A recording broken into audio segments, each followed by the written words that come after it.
ಓಂ ಅನುಬಂಧಾದಿಭ್ಯ ಓಂ ಅಂತ 3ನೇ ಅಧ್ಯಾಯದ 3ನೇ ಪಾದದ 51ನೇ ಸೂತ್ರ. ಅದು 31ನೇ ಅನುಬಂಧಾಧಿಕರಣ. ಇದರ ಸಾರ ಸಂಗ್ರಹವನ್ನು ಆಚಾರ್ಯರು ಮಾಡಿದ್ದಾರೆ ಅನ್ನೋದನ್ನ ರಾಘವೇಂದ್ರ ಸ್ವಾಮಿಗಳು ಅಣುಭಾಷ್ಯದ ತತ್ವಮಂಜರಿ ವ್ಯಾಖ್ಯಾನ ತಮ್ಮದು ಅದರಲ್ಲಿ 91ನೇ ಗದ್ಯ ಭಾಗದಲ್ಲಿ ಹೇಳ್ತಿದ್ದಾರೆ. ಭಕ್ತ್ಯಾದಿಕಂ ಅಪಿ ಅಂಗಂ ಇತ್ಯುಕ್ತಿ ಪರಸ್ಯ ಅನುಬಂಧಾದಿಭ್ಯ ಇತಿ ನಯಸ್ಯ. ಅನುಬಂಧಾದಿಭ್ಯ ಅನ್ನೋ ಅಧಿಕರಣ ಸೂತ್ರದಿಂದ ಸೂಚಿತವಾದ ಅಧಿಕರಣ ಭಕ್ತ್ಯಾದಿಗಳು ಕೂಡ ಬಹಳ ಅವಶ್ಯಕ ಅಂತ ಹೇಳ್ತಿದೆ. ಅದರ ಅರ್ಥವನ್ನು ಆಚಾರ್ಯ ಸಂಗ್ರಹ ಮಾಡಿದ್ದಾರೆ. ಆಯ್ತು, ಆ ಸೂತ್ರ ಏನು ಹೇಳ್ತದೆ? ನ ಕೇವಲ ಶ್ರವಣಾದಿಭಿ ಗುರುಪ್ರಸಾದೇನ ಚ ಬ್ರಹ್ಮದರ್ಶನಂ ಕಿಂತು ಭಕ್ತ್ಯಾದಿಭಿಶ್ಚ. ಕೇವಲ ಶ್ರವಣ ಮಾಡಿದ್ವಿ, ಗುರುಪ್ರಸಾದ ಆಯಿತು, ಅದರಿಂದ ಬ್ರಹ್ಮದರ್ಶನ ಆಗ್ತದೆ ಅಂತ ಭಾವಿಸಬಾರದು. ಭಕ್ತ್ಯಾದಿಗಳು ಕೂಡ ಬೇಕೇ ಬೇಕು. ಸರ್ವಲಕ್ಷಣ ಸಂಪನ್ನನಾಗಿ, ಸರ್ವಜ್ಞನಾಗಿ, ವಿಷ್ಣು ತತ್ಪರನಾಗಿ ಯಾವ ಗುರು ಏನನ್ನು ಕೊಡ್ತಾನೆ ಅಂಥ ವಿದ್ಯೆಯೇ ನಮಗೆ ಫಲಪ್ರದ ಆಗ್ತದೆ. ಸರ್ವಲಕ್ಷಣ ಸಂಪನ್ನ ಸರ್ವಜ್ಞ ವಿಷ್ಣು ತತ್ಪರ ಯದ್ಗುರು ಸುಪ್ರಸನ್ನ ಸ್ಯಾತ್ ದದ್ಯಾತ್ ತನ್ನಾನ್ಯಥಾ ಭವೇತ್ ತಥಾಪಿ ಅನಾದಿ ಸಂಸಿದ್ಧ ಭಕ್ತ್ಯಾದಿ ಗುಣಭೂಗತಃ ಲಭೇತ್ ಗುರುಪ್ರಸಾದಂ ಚ ತಸ್ಮಾದೇವ ಚ ತದ್ಭವೇತ್. ಗುರುಗಳು ಅನೇಕ ಥರದವರು ಇರ್ತಾರೆ. ಅದರಲ್ಲಿ ಸರ್ವಲಕ್ಷಣ ಸಂಪನ್ನನಾದ ಸದ್ಗುರು, ಸರ್ವಜ್ಞನಾದ ಭಗವಂತ ಗುರು ಏನು ಹೇಳ್ತಾನೆ ಅದು ಯಾವತ್ತೂ ಸುಳ್ಳಾಗೋದಿಲ್ಲ ಅಂತ ಹೀಗೆಲ್ಲ ಬಂದಿದೆ. ಅದು ಸರ್ವಜ್ಞನಾದ ಋಜುಗಣಸ್ಥನಾದ ಗುರುವಿಗೆ ಸಂಬಂಧಪಟ್ಟದ್ದು ಅಂತ ಕಾಣಿಸ್ತದೆ. ಅದನ್ನೆಲ್ಲ ಈಗ ಹೆಚ್ಚು ನಾವು ನೋಡೋದು ಬೇಡ. ಆದರೂ ಆಯಾ ಗುರುಗಳು ಬೇರೆ ಬೇರೆಯವರು ಏನು ಸಿಗ್ತಾರೆ ಅದಕ್ಕನುಸಾರವಾಗಿ ಎಲ್ಲ ಗುರುಗಳನ್ನು ಕೂಡ ತಿಳ್ಕೊಳ್ಬೇಕು. ಮುಂದೆ ಭಕ್ತಿರ್ ವಿಷ್ಣು ಗುರೌ ಚೈವ ಗುರೋರ್ ನಿತ್ಯ ಪ್ರಸನ್ನತಾ ತದ್ಯಾಚ್ಛಮಾದಿಂ ಚ ತೇನ ಚೈತೆ ಗುಣಃ ಪುನಃ ತೈ ಸರ್ವೈ ದರ್ಶನಂ ವಿಷ್ಣೋ ಶ್ರವಣಾಧಿಕೃತಂ ಭವೇತ್. ಈ ಭಗವಂತನಲ್ಲಿ ಮತ್ತು ಗುರುಗಳಲ್ಲಿ ನಾವು ಭಕ್ತಿ ಮಾಡಿದರೆ ಅದರ ಮೂಲಕ ಗುರು ನಮಗೆ ಪ್ರಸನ್ನನಾಗ್ತಾನೆ. ಇಂದ್ರಿಯ ನಿಗ್ರಹ ಮತ್ತು ಭಗವದ್ಭಕ್ತಿ ಇವು ದೊರೀತವೆ. ಆದ್ರಿಂದ ಭಕ್ತಿ ಜ್ಞಾನಾದಿಗಳು ಮತ್ತಷ್ಟು ಸ್ಫುಟ ಆಗ್ತವೆ. ಅದರಿಂದ ಭಗವಂತನ ದರ್ಶನ ಆಗ್ಲಿಕ್ಕೆ ಸಾಧ್ಯ ಇದೆ ಅಂತ ಹೀಗೆಲ್ಲ ಬಂದಿದೆ. ಯಶ ದೇವೇ ಪರಾಭಕ್ತಿ ಯಥಾ ದೇವೇ ತಥಾ ಗುರು ತಸ್ಯೈತೆ ಕಥಿತಾಶ್ಯರ್ಥಾ ಪ್ರಕಾಶಂತೆ ಮಹಾತ್ಮನಃ ಅಂತ. ಹೀಗೆ ಇನ್ನೊಂದು ಕಡೆ ಒಂದು ಶ್ವೇತಾಶ್ವತರ ಉಪನಿಷತ್ತಿನ ಮಾತು ಇದೆ. ಗುರುವಿನ ಬಗ್ಗೆ, ಗುರುವಿನಂತೆಯೇ ಭಗವಂತನ ಬಗ್ಗೆಯೂ ಕೂಡ ಭಕ್ತಿ ಇರಬೇಕು. ಅದನ್ನೆಲ್ಲ ಮಾಡಿದವನಿಗೆ ಎಲ್ಲವೂ ಕೂಡ ದೊರೀತದೆ ಅಂತ ಅದರ ತಾತ್ಪರ್ಯ. ಇದು ಅನುಬಂಧಾಧಿಕರಣದ ಸಾರವನ್ನ ಸಂಗ್ರಹ ಮಾಡಿದ್ದಾರೆ. ಅದರ ಮುಂದೆ ಭಕ್ತೇರೇವ ಸ್ವಾತಂತ್ರ್ಯೇಣ ಜ್ಞಾನ ಹೇತುತ್ವ ಪರಾಕೃತ್ಯ ಪ್ರಧಾನಾಂಗತ್ವ ಮುಕ್ತ ಪ್ರಾಪ್ತಸ್ಯ ಪರೇಣ ಚ ಶಬ್ದಸ್ಯ ತಾದ್ವಿಧ್ಯಂ ಇತಿ ನಯಸ್ಯ. ಅದು ಅದರ ಮುಂದಿನ ಮತ್ತೊಂದು ಅಧಿಕರಣ.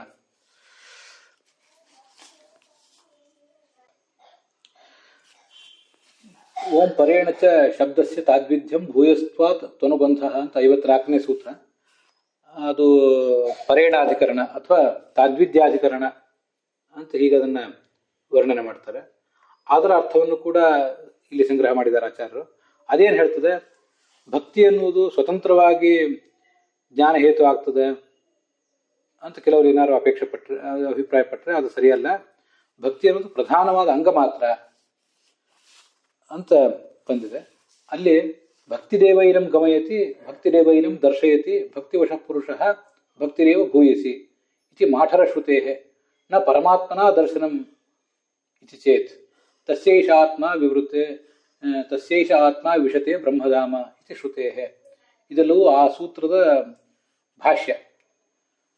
ಭಕ್ತಿದೇವೈನಂ ಗಮಯತಿ ಅಂತ ಭಕ್ತಿದೇವೈನಂ ನಯತಿ ಅನ್ನುವ ಮಾಠರ ಶ್ರುತಿ ಭಕ್ತಿಯೇ ಭಗವದ್ ದರ್ಶನಕ್ಕೆ ಕಾರಣ ಅಂತ ಹೇಳ್ತಾ ಇದೆ. ಆದ್ರಿಂದ ಭಗವಂತನ ಪ್ರಸಾದ ಆಗಲಿ, ಭಗವಂತ ಆಗಲಿ ಭಗವಂತನ ದರ್ಶನಕ್ಕೆ ಕಾರಣ ಅಲ್ಲ ಅಂತ ಯಾರಾದ್ರು ಪ್ರಶ್ನೆ ಮಾಡಿದರೆ ಆ ಪ್ರಶ್ನೆಗೇನು ಅರ್ಥ ಹೆಚ್ಚಿಲ್ಲ. ಭಗವಂತನ ಭಕ್ತಿ ಕರ್ಕೊಂಡು ಹೋಗೋದು ಅಂದರೆ ನಮ್ಮಲ್ಲಿರುವ ಭಾವನೆ ಕರ್ಕೊಂಡು ಹೋಗೋದು ಅಂತ ನೀವೇನೋ ತಿಳ್ಕೊಂಡಿದ್ದೀರಿ. ನಮ್ಮ ಭಾವನೆಗಿಂತ ನಮ್ಮ ಭಾವನೆಗೆ ವಿಷಯನಾದಂತಹ ಭಗವಂತ ಇದೆಲ್ಲದಕ್ಕೂ ಕೂಡ ಸಾಧನ. ತಸ್ಯೈಷ ಆತ್ಮ ವಿಶತೆ ಬ್ರಹ್ಮಧಾಮ. ಭಗವಂತನೇ ತನ್ನ ಭಕ್ತರಿಗೆ ದರ್ಶನ ಕೊಡ್ತಾನೆ ಅಂತಿದೆ. ಕಾಟಕ ಉಪನಿಷತ್ತಿಂದು ಒಂದು ಮಾತಿದೆ, ನಮಗದು ಗೊತ್ತಿದೆ. ನಾಯಮಾತ್ಮ ಪ್ರವಚನೇನ ಲಭ್ಯ ನ ಮೇಧಯಾನ ಬಹುನಾಶ್ರುತೇನ ಯಮೈ ವೇಷ ವೃಣುತೆ ತೇನ ಲಭ್ಯ ತಸ್ಯೈಷ ಆತ್ಮ ವಿವೃಣುತೆ ತನೂಂ ಸ್ವಾಂ ಅಂತ. ಇಲ್ಲೇ ತಸ್ಯೇಷ ಆತ್ಮ ವಿಶತೆ ಬ್ರಹ್ಮಧಾಮ ಅಂತ ಮುಂಡಕ ಉಪನಿಷತ್ನಲ್ಲೇ ಬಂದಿರೋ ಮಾತಿನಂತೆ ಇದೊಂದು ಮಾತು. ಯಾವುದೇ ಪ್ರವಚನ ನನ್ನ ಮೇಧಯಾನ ಬಹುನಾಶ್ರುತೇನ, ಮೇಧಾಶಕ್ತಿ ಬಹಳ ಅಧ್ಯಯನ, ಇದಕ್ಕೆ ಯಾವುದಕ್ಕೂ ಭಗವಂತ ಒಲಿಯುವನಲ್ಲ. ತಾನು ಭಗವಂತ ಯಾರಿಗೆ ತೋರಿಸ್ಕೋಬೇಕು ಅಂತ ಅಪೇಕ್ಷೆ ಪಡ್ತಾನೋ ಒಬ್ಬ ಸಾತ್ವಿಕನಿಗೆ, ಅವನಿಗೆ ಮಾತ್ರ ಭಗವಂತನನ್ನು ಕಾಣುವ ಸಾಧ್ಯತೆ ಅಂತ ಹೀಗೆಲ್ಲ ಬಂದಿದೆ. ಅದರಿಂದ ಭಗವಂತನೇ ಮುಖ್ಯ ಇದಕ್ಕೆಲ್ಲದಕ್ಕೂ ಕೂಡ. ಆದ್ರಿಂದ ಭಕ್ತಿರೇವೈನಂ ಕಮಯತಿ ಭಕ್ತಿರೇವೈನಂ ನಯತಿ ಅನ್ನೋದು ಅದೊಂದು ಪ್ರಧಾನವಾದ ಸಾಧನ ಅಂತಷ್ಟೇ ಅರ್ಥ. ಹೊರತು ಭಗವಂತನಿಗಿಂತ ನಮ್ಮಲ್ಲಿರುವ ಭಗವಂತನ ಭಕ್ತಿಯೇ ಹೆಚ್ಚು ದೊಡ್ಡದು ಅಂತ ಯಾರೂ ಭ್ರಮಿಸಬಾರದು. ಭಕ್ತಿಸ್ಥ ಪರಮೋ ವಿಷ್ಣು ತಯೈವೇನಂ ವಶಂ ನಯೇತ್ ತಯೈವ ದರ್ಶನಂ ಜಾತಃ ಪ್ರತಜ್ಞಾನ್ ಮುಕ್ತಿಮೇತಯ ಸ್ನೇಹಾನುಬಂಧೋ ಯಸ್ತಸ್ಮಿನ್ ಬಹುಮಾನ ಪುರಸ್ಸರಃ ಭಕ್ತಿರಿತ್ಯುಚ್ಯತೆ ಸೈವ ಕಾರಣಂ ಪರಮೇಶಿತು. ಭಕ್ತಿಸ್ಥ ಪರಮೋ ವಿಷ್ಣು. ಭಕ್ತಿಸ್ಥ ಅಂದ್ರೆ ಏನರ್ಥ? ಭಕ್ತಿಗೆ ವಿಷಯನಾದವನು ಅಂತ ಅರ್ಥ. ಭಕ್ತಿ ಎನ್ನುವುದು ನಮ್ಮಲ್ಲಿರುವ ಭಾವ. ನಮ್ಮಲ್ಲಿರುವ ಭಕ್ತಿಗೆ ವಿಷಯನಾದ ಭಗವಂತ ಅವನು ನಮ್ಮನ್ನು ತನ್ನ ಹತ್ರ ಕರ್ಕೋತಾನೆ, ಮತ್ತೆ ತಾನು ತನ್ನನ್ನು ನಮಗೆ ಒಪ್ಪಿಸ್ಕೋತಾನೆ. ಅಂತ ಭಕ್ತಿಯಿಂದಲೇ ಭಗವಂತ ನಮಗೆ ದರ್ಶನ ಕೊಡ್ತಾನೆ, ಮುಕ್ತಿ ಕೊಡ್ತಾನೆ.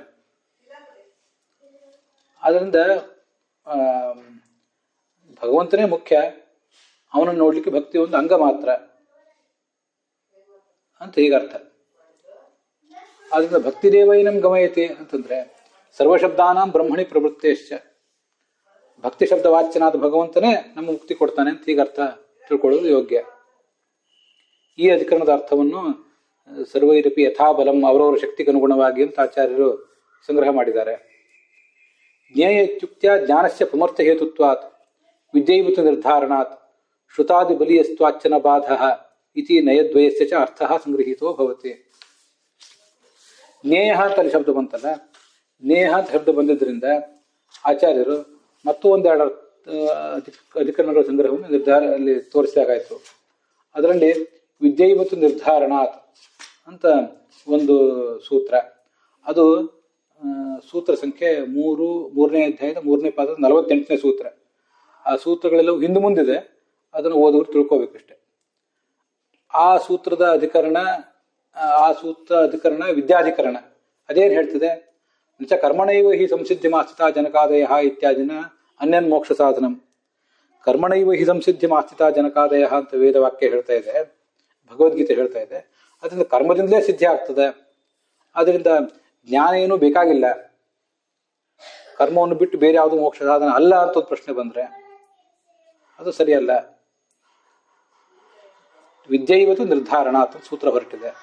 ತಮೇವಂ ವಿದಿತ್ವ ಅತಿಮೃತ್ಯುಮೇತಿ, ಭಗವಂತನನ್ನು ತಿಳಿದು ಅತಿಮೃತ್ಯು ಅಂದ್ರೆ ಮೋಕ್ಷವನ್ನು ಪಡಿತಾನೆ. ನಾಣ್ಯ ಪಂಥ ವಿದ್ಯತೆ ಅಯನಾಯ, ನಾಣ್ಯ ಪಂಥ ವಿದ್ಯತೆ ಅಯನಾಯ, ನಾಣ್ಯ ಪಂಥ ಅಯನಾಯ ವಿದ್ಯತೆ ಅಂತ ಇನ್ನೊಂದು ಈ ಯಜುರ್ವೇದದ ಪುರುಷ ಸೂಕ್ತದಲ್ಲಿ ಕೊನೆಗೆ ಹೀಗೆಲ್ಲ ಬರ್ತದೆ. ಅವನನ್ನು ತಿಳಿದ್ರೆ ಮೋಕ್ಷವೇ ಹೊರತು ಇನ್ಯಾವುದೂ ಏನೂ ಉಪಯೋಗವಿಲ್ಲ.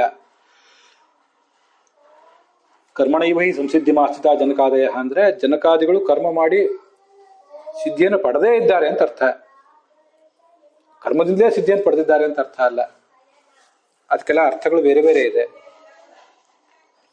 ಆದ್ರಿಂದ ಅದನ್ನ ಯಥಾವಚಿತ ಅರ್ಥದಲ್ಲಿ ತಗೊಳ್ಳುವಂತಿಲ್ಲ.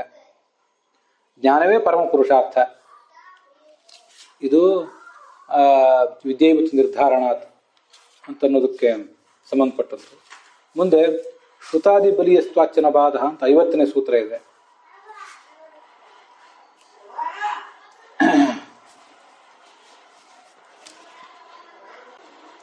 ಇದಕ್ಕಿಂತ ಮುಂಚೆ 49ನೇ ಸೂತ್ರ ಒಂದು ಹೇಳಿಬಿಡ್ತೇನೆ. 48ನೇದನ್ನು ಹೇಳಿದ್ದೀನಿ, 50ನೇದನ್ನು ನೋಡೋರಿದ್ದೀವಿ. ದರ್ಶನಾಚ್ಚ ಅಂತ 49ನೇ ಸೂತ್ರ. ಸರ್ವಾನ್ ಪರೋ ಮಾಯಯಾಯಂ ಸಿನೀತೆ ತದ್ದೃಷ್ಟೈವ ತಮ್ಮುಚ್ಯತೆ ನಾಪರೇಣ ಇತಿ ಕೌಶಿಕ ಶ್ರುತೇ. ಭಗವಂತ ಪ್ರತಿಯೊಬ್ಬರನ್ನು ಕೂಡ ತನ್ನ ಮಾಯೆಯಿಂದ ಸಿನೀತೆ, ಶಿನಿ ಬಂಧನೆ ಅಂತ ಧಾತು, ಕಟ್ಟಿಟ್ಟಿದ್ದಾನೆ. ಆದ್ರಿಂದ ಭಗವಂತನ ದರ್ಶನದಿಂದ ಮುಕ್ತಿ ಆಗಬೇಕೇ ಹೊರತು ಕರ್ಮಾಚರಣದಿಂದ ಅಲ್ಲ. ಭಗವದ್ಗೀತೆಯಲ್ಲಿ ಕೂಡ ಹಾಗಿದೆ. ದೈವೀ ಶೇಷ ಗುಣಮಯಿ ಮಮ ಮಾಯಾ ದುರತ್ಯಯ ಮಾಮೈ ಏ ಪ್ರಪದ್ಯಂತೆ ಮಾಯಾಮೇತಾಂ ತರಂತಿತೆ. ಈ ಸತ್ವರಜ ಸ್ತಮೋ ಗುಣಗಳ ರೂಪವಾದ ಈ ಮಾಯಾ ಅಂತ ಅನ್ನೋದು ದುರತ್ಯಯ, ದಾಟ್ಲಿಕ್ಕೆ ಆಗದೇ ಇರೋದು. ಮಾಮಯವಯೇ ಪ್ರಪದ್ಯಂತೆ, ನನ್ನನ್ನ ಯಾರು ಆಶ್ರಯಿಸ್ತಾರೆ ಅವರೇ ಮಾಯನ್ನು ದಾಟ್ತಾರೆ ಹೊರತು ಬೇರೆ ಯಾರಿಗೂ ಸಾಧ್ಯ ಆಗೋದಿಲ್ಲ ಅಂತ ಭಗವದ್ಗೀತಾದಲ್ಲೂ ಇದೆ. ಮುಂದೆ ಶ್ರುತಾದಿ ಬಲಿಯಸ್ತ್ವಾಚನ ಬಾಧ ಅಂತ 50ನೇ ಸೂತ್ರ, ಅದು ಅಬಾಧಾಧಿಕರಣ ಅಥವಾ ಶ್ರುತ್ಯಧಿಕರಣ ಅಂತ ಅದನ್ನು ಹೇಳ್ತಾರೆ. ಈ ಜ್ಞಾನದಿಂದ ಮೋಕ್ಷ ಅಂತ ಏನು ಶ್ರುತಿಗಳು ಯುಕ್ತಿಗಳೆಲ್ಲ ಹೇಳ್ತಾ ಇವೆ ಅವು ಪ್ರಬಲವಾಗಿವೆ, ಅದಕ್ಕೆ ಯಾವುದೇ ಬಾಧಕ ಇಲ್ಲ. ಆದ್ರಿಂದ ಅವಧಾರಣವೇ ಅಲ್ಲಿ ಕಂಡು ಬಂದಿದೆ, ನಿರ್ಧಾರ ಕಂಡು ಬಂದಿದೆ. ಜ್ಞಾನಕ್ಕೆ ಮಹತ್ವ ಅಂತ ಅದರ ತಾತ್ಪರ್ಯ.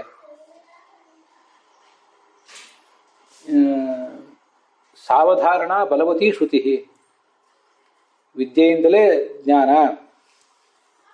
ಜ್ಞಾನೇನೈವ ನಾಣ್ಯ ಪಂಥಾಯನಾಯ ವಿದ್ಯತೆ ನಹಿ ಜ್ಞಾನೇನ ಸದೃಶಂ ಪವಿತ್ರಮೇಹ ವಿದ್ಯತೆ. ಹೀಗೆಲ್ಲ ಜ್ಞಾನವೇ ಬಹಳ ಮುಖ್ಯ ಅಂತ ಹೇಳಿದ್ದಾರೆ. ಅದು ಅವಧಾರಣದಿಂದ ಕೂಡಿದೆ, ನಿಶ್ಚಯಾತ್ಮಕವಾದ ಧ್ವನಿಯಿಂದ ಕೂಡಿದೆ, ಬಲಿಷ್ಠವಾಗಿದೆ ಆ ಶ್ರುತಿ. ಇಂದ್ರ ಅಶ್ವಮೇಧಾನ್ ಶತಮಿಷ್ಟ್ವಾಪಿ ರಾಜ ಬ್ರಹ್ಮಾಣ ಮೀಡ್ಯಂ ಸಮುವಾಚೋಪಸನ್ನ ಅಂತ ಒಂದ್ ಕಡೆ ಬಂದಿದೆ. ಅದೇನು ಹೇಳ್ತಿದೆ, ಇಂದ್ರ 100 ಅಶ್ವಮೇಧ ಯಾಗ ಮಾಡಿದ್ರು ಕೂಡ ಬ್ರಹ್ಮನ ಬಳಿಗೆ ಹೋಗಿ ಹೇಳಿದಂತೆ, ನೋಡಿ ಕರ್ಮ ದ್ರವ್ಯ ಅಥವಾ ಇನ್ಯಾವುದೇ ಸಾಧನದಲ್ಲೂ ಸುಖ ಸಿಗೋದಿಲ್ಲ, ಅದರಿಂದ ನಮಗೆ ತತ್ವೋಪದೇಶ ಮಾಡಿರಿ. ಪಶ್ಯೇತ್ ಸುಖಂ ತೇನ ತತ್ವಂ ಬ್ರವೀಹಿ, ತತ್ವೋಪದೇಶ ಮಾಡ್ರಿ ಅಂತ ಕೇಳಿದಂತೆ. ನಾಸ್ತ್ಯಕೃತಃ ಕೃತೇನ, ಮುಂಡಕ ಅಥರ್ವಣ, ಮುಂಡಕ ಅಂದ್ರೆ ಅಥರ್ವಣ. ಅಕೃತಃ ನಿತ್ಯವಾದ ಮೋಕ್ಷ ಕೃತವಾದ ಕರ್ಮದಿಂದ ಸಿಗೋದಿಲ್ಲ. ಕರ್ಮಣ ಬದ್ಧತೆ ಜಂತು ವಿದ್ಯೆಯಾಚ ವಿಮುಚ್ಯತೆ ತಸ್ಮಾತ್ ಕರ್ಮ ನ ಕುರುವಂತಿ ಯತಯಃ ಪಾರದರ್ಶಿನಃ.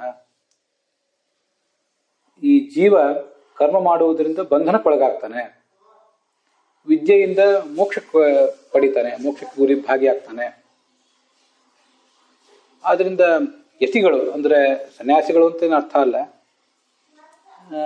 ಜ್ಞಾನಿಗಳಾದವರು ಕರ್ಮ ಮಾಡೋದಿಲ್ಲ, ಬಂಧಕವಾದ ಕರ್ಮ ಮಾಡೋದಿಲ್ಲ ಹೀಗರ್ಥ. ಕರ್ಮ ಮಾಡ್ತಾರೆ, ಕರ್ಮ ಮಾಡಬೇಕಾದ ಪ್ರತಿಯೊಬ್ಬರಿಗೂ ನಿಯತ, ಬಂಧಕವಾದ ಕರ್ಮವನ್ನಂದು ಅವರು ಆಚರಿಸೋದಿಲ್ಲ ಅಂತ ಹೀಗಾದರ ಅರ್ಥವನ್ನು ಕೂಡ ಸಂಗ್ರಹ ಮಾಡಿದ್ದಾರೆ. ಇತಿ ನಯದ್ವಯಸ್ಯ ಅರ್ಥ ಸಂಗ್ರಹೀತೋ ಭವತಿ. 25, 26, 27, 28, 29, 30 ಇಷ್ಟೆಲ್ಲ ಅಧಿಕರಣಗಳ ಅರ್ಥವನ್ನು ಕೂಡ ಆಚಾರ್ಯರು ಸರ್ವೈರಪಿ ಯಥಾಬಲಂ ಇತ್ಯಾದಿ ಶಬ್ದಗಳ ಮೂಲಕ ಸಂಗ್ರಹಿಸಿದ್ದಾರೆ.